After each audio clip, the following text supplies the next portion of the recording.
করতোয়া নদী বিধৌত এলাকা দিনাজপুর জেলার ঘোড়াঘাট পৌরসভা। আর ঠিক নদী বিধৌত এলাকা বলেই এই জায়গাটি আমার ভীষণ প্রিয়।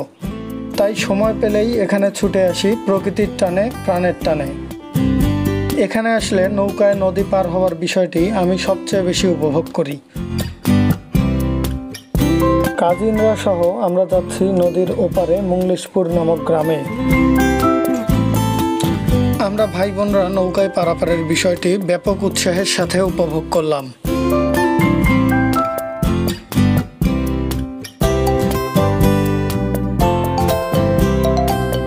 এই হাঁসটির একাকিত্ব আমার কাছে রহস্যজনকই মনে হলো।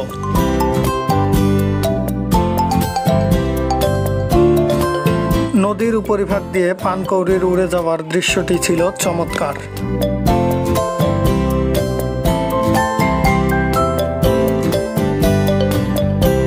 কিছুক্ষণ নদীমাতৃক প্রকৃতিতে অবগাহন করে আমরা ফিরে যাচ্ছি ঘোড়াঘাটের দিকে।